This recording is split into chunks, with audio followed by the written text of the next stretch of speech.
Sahabat Karai adalah sebuah kecamatan di Kabupaten Kepahyang yang memiliki sebuah desa, yaitu Tapak Gedung.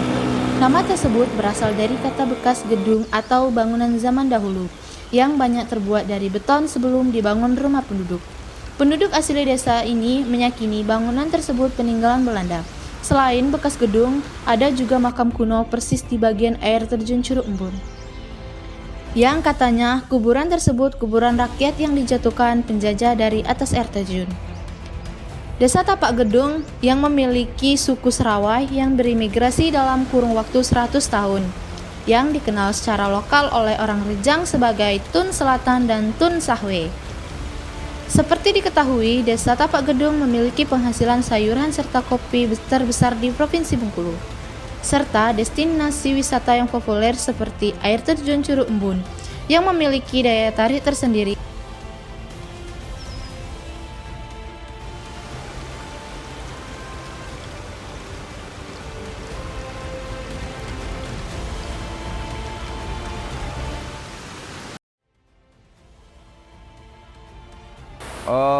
Curumbun itu tidak direncanakan secara terencana.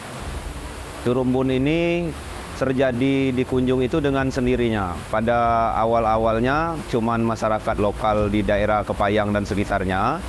Kemudian di tahun 90-an itu berdiri SMP di atas, bagian atas Curumbun, bagian atas. Dari situ karena banyak anak sekolah dari luar yang bersekolah di sini, mungkin cerita dari mulut ke mulut. Kemudian di era gadget itu banyak yang datang di daerah Kepahyang ini. Mereka upload ke Facebook dan media sosial lainnya. Dan kemudian menyebarlah ke, kalau saya katakan ke seluruh Indonesia, kalau terlalu berlebihan ya. Sementara turis-turis dari Australia dan Belanda pernah berkunjung ke sini. Begitu. Dulu waktu debit airnya masih besar, seperti dapat dilihat di sana, itu ada batu besar yang di tempat jatuh air itu. Waktu debit air masih besar, air itu jatuh ke sana, dan di tempat kita duduk sekarang itu sampai embunnya jarak sekitar ya 60-70 meter dari pusat air terjun itu masih basah oleh embun. Itulah yang menyebabkan namanya dinamakan Curug Embun. Dibuka resmi ini oleh keluarga Wak Aji ini sekitar tahun 2000-an. 2000-an mulai dibuka secara resmi. Mereka buka secara pribadi karena yang punya lokasi di bagian depan itu keluarga besar Wak Aji itu. Curug, karena beda penyebutan aja Mbak. Curug sama curug. Kalau bahasa daerah lokalnya curug. Curug Embun. Kalau hari-hari biasa seperti kita lihat seperti hari ini tidak ada pengunjung sama sekali. Kalau hari libur, ya hari libur dan hari besar mungkin sangat ramai biasanya.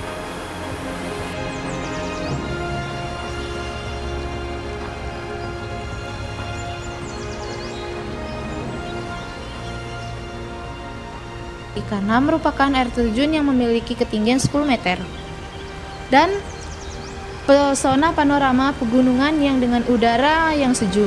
Seringkali terlihat pelangi saat siang hari di lokasi air terjun, serta di sepanjang pinggiran air terjun tumbuh banyak tanaman bunga cantik membuat air terjun ini semakin eksotis dan alami. Serta banyak tanaman yang merambat hingga menutupi dinding air terjun yang sangat memanjakan mata kita sendiri.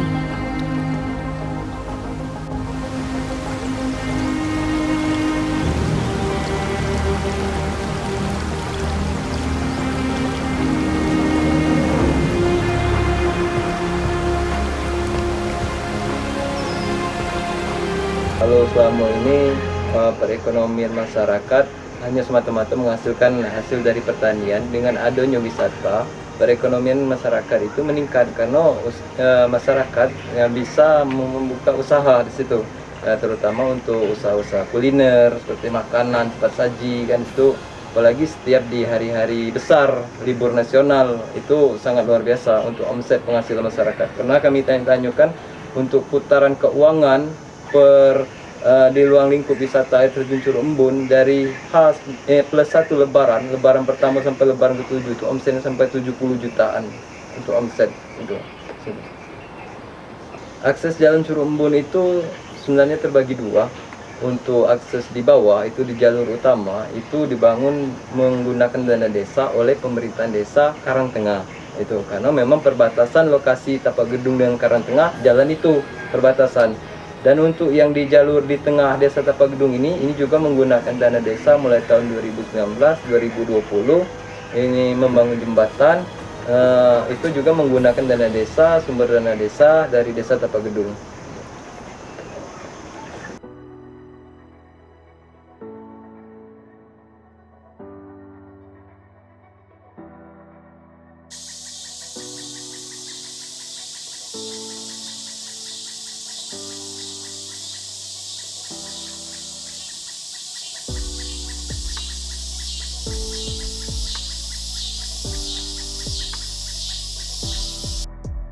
Potensi kalau untuk air terjun banyak. Aliran air ini namanya kalau masyarakat lokal menyebutnya air sengak. Air sengak ini adalah anak sungai dari aliran Sungai Musi yang berhulu di daerah Sengkuang dan bermuara ke Sungai Sempiang di Desa Permu. Kalau sepanjang aliran air, itu air terjun ada banyak yang belum terekspos. Ada di Desa Nanti Agung ada Curug Cabang, kemudian di Desa Tapak Gedung ini ada Curug Embun ini salah satunya, kemudian lagi ada Curug Belanda yang telah dikelola oleh desa, kalau tidak salah, Tansi Duren. Mereka menyebutnya air terjun Monatirsa. Kalau orang lokal sini menyebutnya air terjun Curug Belanda. Kemudian di sebelah bagian atas lagi ada Curug Kelambit, Curug Seluman, ada Curug Layak, dan Curug Baes yang telah dikelola oleh Tugurejo kalau nggak salah, Tugurejo dengan air terjun Sengkuang. Kalau masyarakat lokal menyebutnya Curug Baes. Kemudian mungkin kalau untuk pengembangan ke depan ada lokasi Arung Jeram yang di bagian bawah Curug Embun ini sekitar 800 meter ya di bagian bawah ini di lokasi Desa Karangtengah. Itu aja. Kalau mayoritas warga di sini itu kalau dari kesukuannya dulu, kalau kita bicara kesukuan, masyarakatnya itu suku bangsa Serawai. Nah, suku bangsa Serawai ini yang ada di Kepahyang ini, terutama di daerah Tapak Gedung dan sekitarnya, merupakan pindahan dari daerah Semidang Benteng dan Marga Nelas. Kalau dulu orang menyebut Marga Semidang Bukit Kambu dengan Marga Nelas. Jadi pada zaman dahulu itu ada kejadian harimau yang makan manusia di daerah Semidang itu, sehingga mengakibatkan masyarakat di sana berpindah karena tidak tahan lagi di sana jadi korban amuk harimau ini. Perpindahan masyarakat ini ke daerah Kepahyang itu di daerah Salangkaret, Tebing Penyamun, Wiskus, dan Bengko. Nah, daerah sini dulu namanya Bengko. Nah, jadi berkembang. Kalau masalah pencarian sama seperti di awal mereka di daerah asal mereka, yaitu bertani. Kalau di sini pertaniannya pertanian kopi, sebagian kecil ada yang bertani palawija dan padi. Kalau pengunjung yang datang ke sini itu kalau di hari-hari kerja itu sepi pengunjung biasanya. Ada juga 1-2 itu sore hari setelah jam kerja. Nah, ramenya itu pas hari libur dan hari-hari besar. Kalau nilai plusnya ya daerah sini jadi terkenal ke mana-mana. Kemudian ada income tambahan untuk masyarakat di sekitar, seperti halaman mereka jadi lahan parkir yang untuk income mereka bisa dagang jajanan di daerah area air terjun. Sedangkan minusnya itu mungkin ya sampah dari ini belum dikelola secara baik. Mungkin juga dari Pemdanya kekurangan dana untuk mendatangkan mobil-mobil sampah untuk aluran jalan depan itu. Belum ada mobil sampah yang masuk ke sini. Jadi sampah-sampah ini bukan dari sini saja sih sebenarnya, dari kiriman dari daerah Senfuang juga masuk ke aliran air terjun. Ini disayangkan sih sebenarnya.